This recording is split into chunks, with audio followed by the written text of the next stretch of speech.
Hello, and welcome to the LA Venture Podcast. This is Minnie Ingersoll, host of the podcast and partner at 10110. 10110 is a seed stage fund here in LA. All opinions expressed on this show by me and my guests are solely our own. If you are interested in LA Venture, go to 10110.net/podcast, where I've made a sortable list of all of the great LA VCs who've been on this show. I'm with Sydney Thomas. Sydney is the founder and GP at Symphonic Capital, a pre-seed fund with a long view. The fund is focused on fintech and health and wellness for underserved communities. Before Symphonic, Sydney was the first hire at Precursor. Sydney, thanks so much for coming on the show. Thank you for having me. Yeah, really good chance for me to get to know you and Symphonic a little better. And I thought we'd start there, start with Symphonic and just what does it mean to be a seed fund with a long view? Yeah, it's such a great question. So for me, I've spent the last 7-ish years in pre-seed and seen this proliferation of pre-seed funds, all with pretty much the same strategy, which is that we're going to de-risk our capital by having many shots on goal. My worldview is that the best way actually to impact your own risk profile is to increase the amount of support that you're giving these companies. So instead of trying to stretch yourself across many companies, focus. So we do about 6 to 8 deals a year, and we focus a lot on how are we actually helping them post investment. Have you found ways, or have you thought about ways to really leverage that expertise? I mean, it's something I think about as we're, growing the number of portfolio companies. How do you scale that support? Yeah. So that actually was my first job at Precursor. And so it was how are we thinking through building a firm that scales? And so I've been thinking and building in this space for a while now. And how we're doing it at Symphonic is we are really focused on institutionalizing our type of support from day one. And so we have a really clear and very structured process on how we work with founders. Can you give me some examples? Yeah, I think one of the things is we have really structured check-ins with founders. And so each check-in has a very specific list of questions. I think what I've seen in the market more generally is that investors often expect founders to drive those check-in meetings. And I think that's very true and reasonable once the companies actually have a board and they have like board decks and they're doing all of this work. But at pre-seed, there's no board. There's no board deck. And so oftentimes the founders just kind of show up to the meeting saying like, okay, well, I really don't know what to expect here. What do you want to talk about? And so we come with a list. And so we actually have KPIs that we check in with them on a consistent basis and then track over time. And so we have insight around what actually is the company doing well, where might they need additional support, how can we continue to have a really great pulse on where they're performing. And tell me about then, going from your first check to sort of making follow-on investments. This is a huge piece of what I think is missing in early stage investing is everyone outsources the decision on how their companies are doing to the next person. So everyone's passing the buck. At pre-seed, most investors aren't interested in actually helping the founders understand what success looks like at seed because they don't know. They're not the ones who are actually going to make that seed decision. What I think is really interesting is that having gotten access to a lot of these seed funds, I've calibrated what success looks like across all of them and have built out a list of KPIs that we are really excited about these companies hitting so that we can double down on the companies at seed round. I think that there's still a lot of inefficiencies at seed that enable us to be really competitive against these seed funds and actually win those deals. And so what we're doing at pre-seed is actually giving them an opportunity to also interview us and see if they want us to take that board seat. So you will do the pre-seed, but then you'll also potentially lead the seed. Exactly. And how structured for you is it on the follow-on or the subsequent investment? Yeah. I think the high level here for me is that I think a lot of folks treat seed companies as like, oh, it's just an idea. There's no way we can measure success. And actually, at seed, there's a company There's revenue, there's customers, there actually is stuff to wrap your hands around. But at the pre-seed, when you're investing initially, there's less of that, right? And so you're really more evaluating the person, I assume. Yes, we are definitely evaluating the person. Also, though, we don't do pre-product companies. And to us, what that looks like is post-product, pre-product market fit. So there still is some stuff Yeah. to underwrite. But exactly to your point, though, a lot of that too is the founder.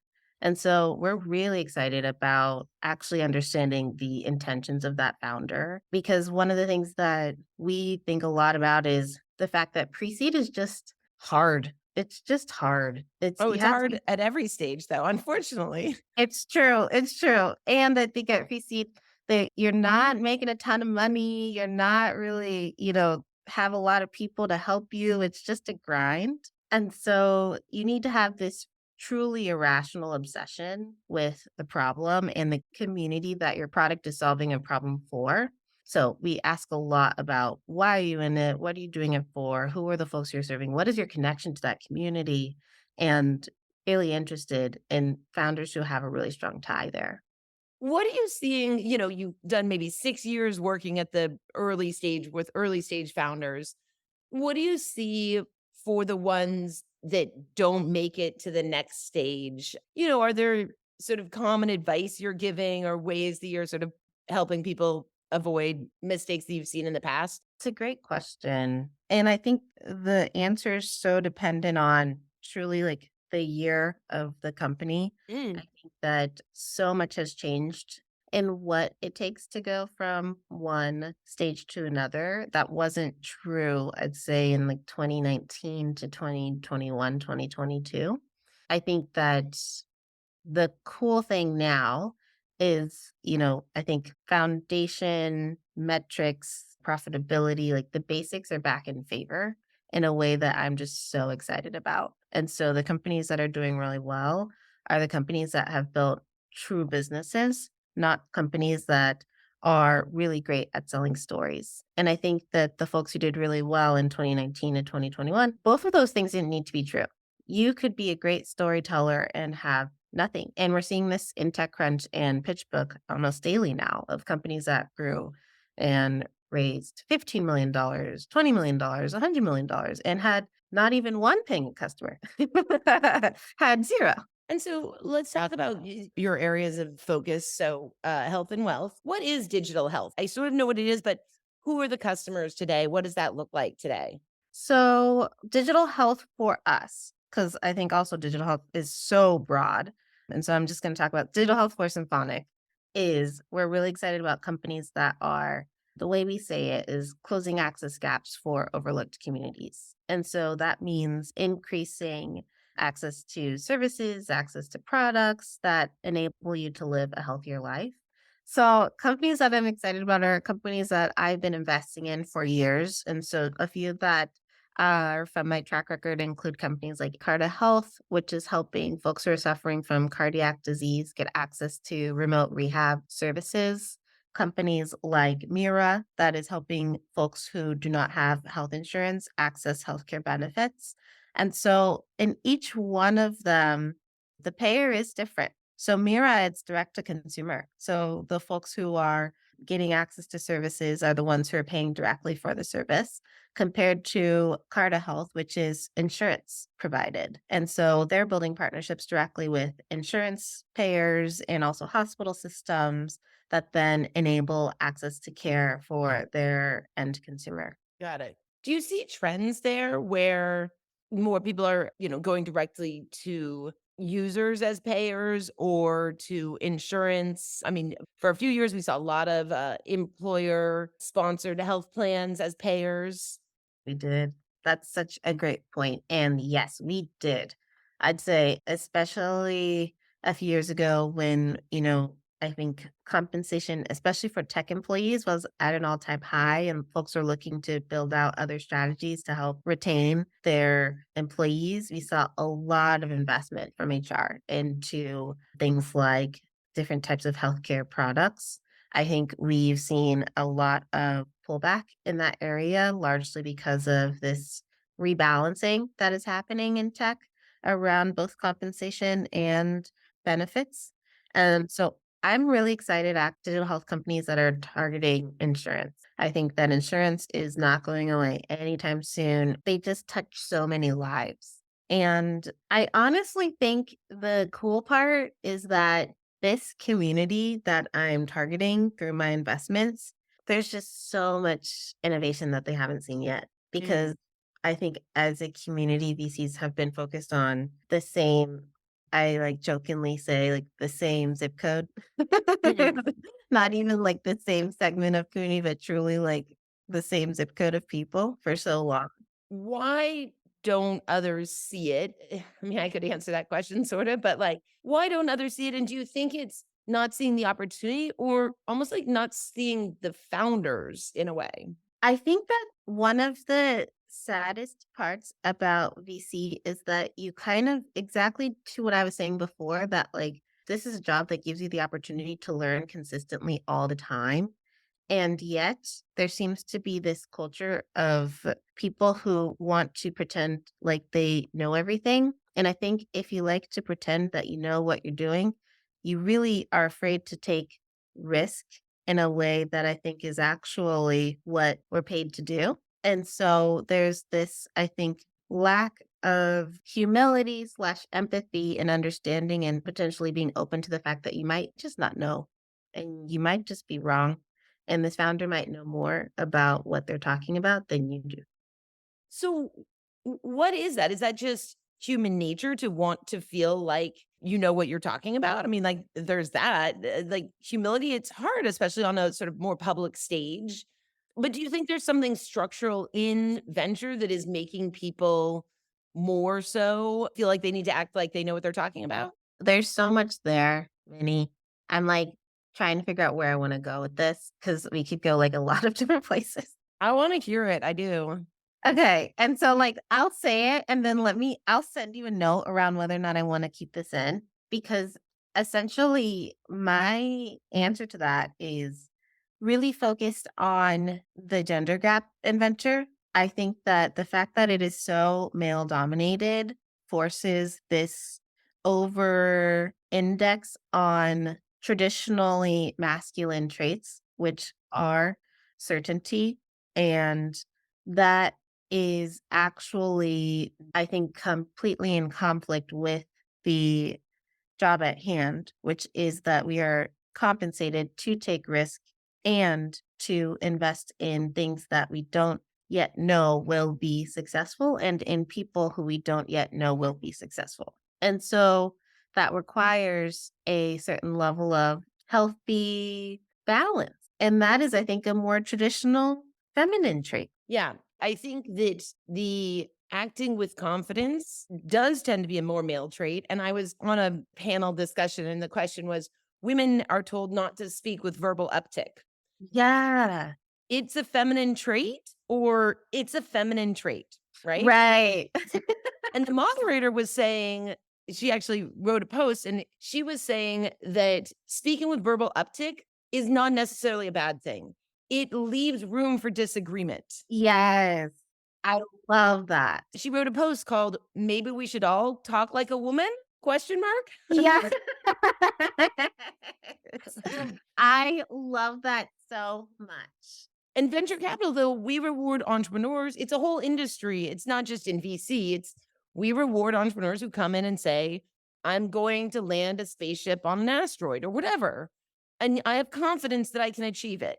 And you want people who are big and bold, but maybe what you're saying is it doesn't leave room for as much listening. Exactly. Now I'm just talking instead of asking you, but that No, I love it. Yes, let's make it a combo. I love it.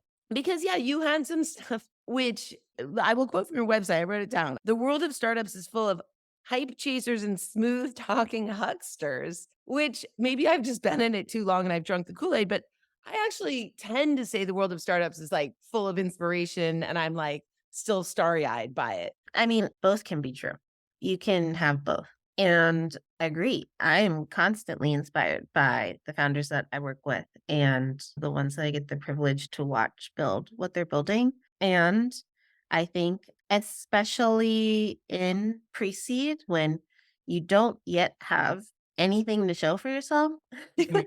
Mhm. there is, I think, a tendency to gravitate towards those who have this really brilliant and beautiful story. And it's this, I think, amount of obsession with the creation of the company as a business that we like to over index to, that I think keeps us separated from some of the more traditional hype chasing hucksters. Wait, say it again. You over-index on the company as a business? Is that what you said? Yes, the people who like are interested in building businesses instead Yeah. of building, I think, stories and hype for the sake of hype. Do you think that that means that you would invest in companies that are building really solid $100 million companies and that most venture wouldn't?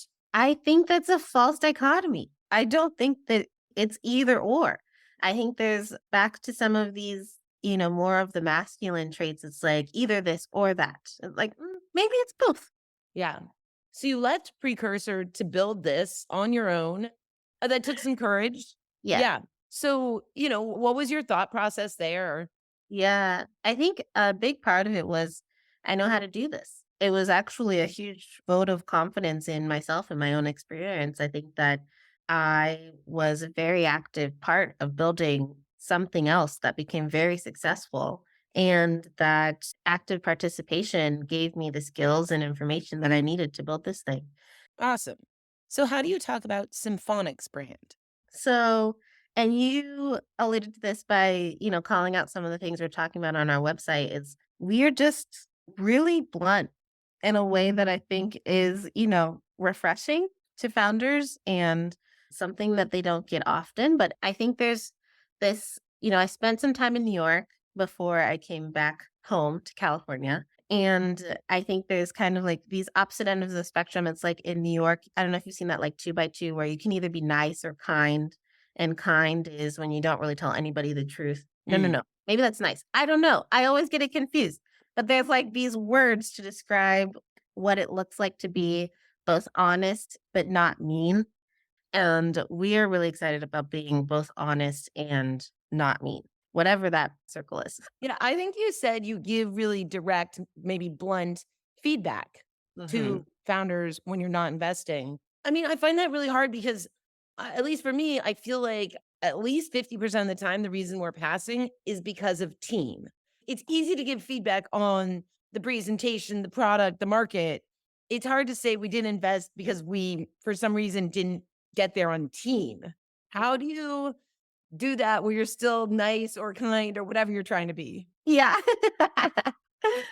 So at pre-seed, there isn't really much of a team yet. And so it really is just the founder and maybe a co-founder.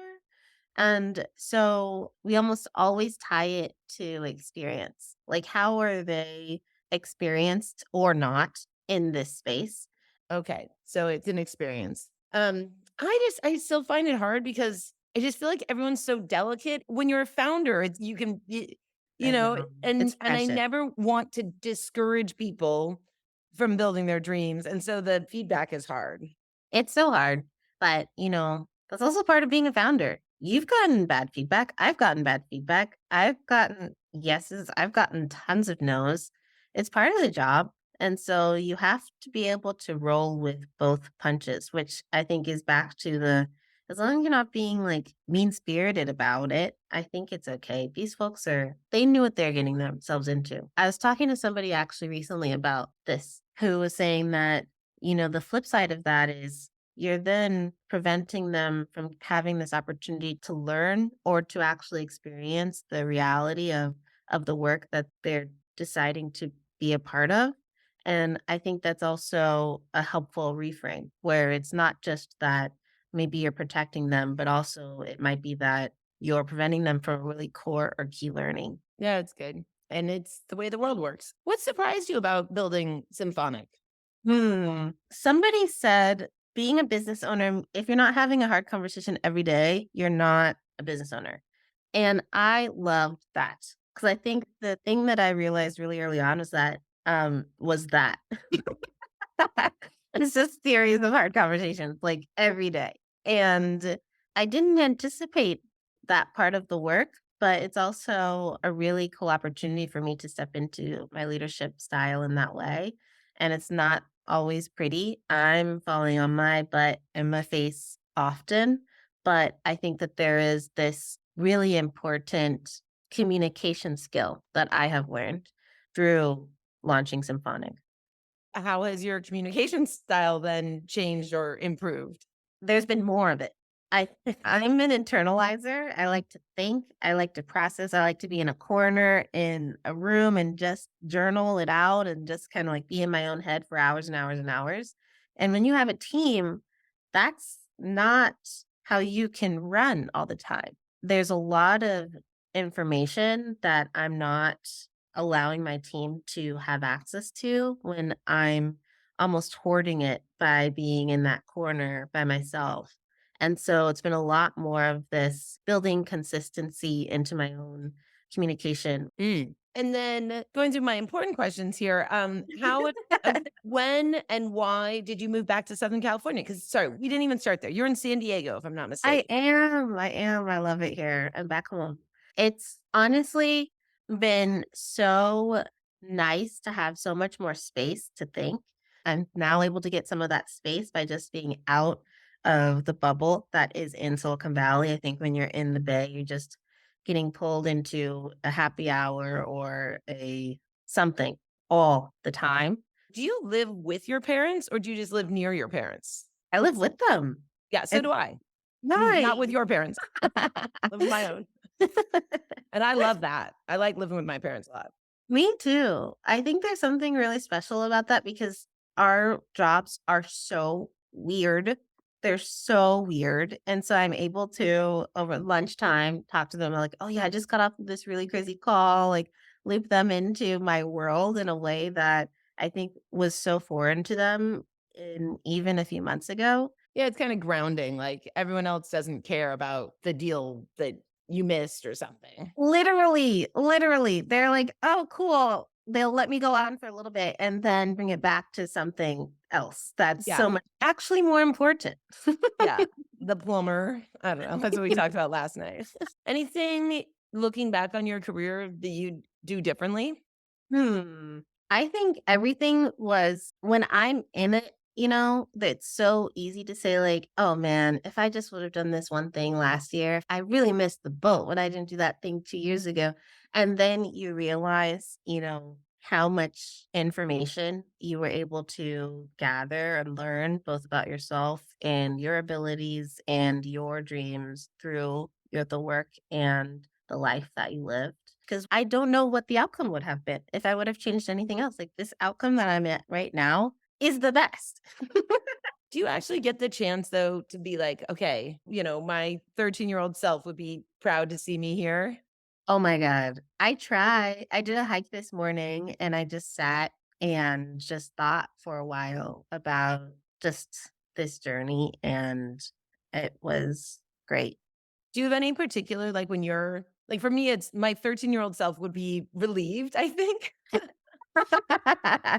But, how do you frame it for yourself? Hmm. I'm usually reflecting on really my grandpa. And so he was someone who would just always give me the best advice. And so usually when I'm reflecting on my progress or my work, it's thinking about what he would be thinking about me and all these things. So Yeah, like, I will be so excited for your success, and I think there's gonna be so many people who are so excited for the success of Symphonic, and I just appreciate what you're building and appreciate you coming and telling me a little bit about it. thank you so much for asking me such great questions. It was great to be here.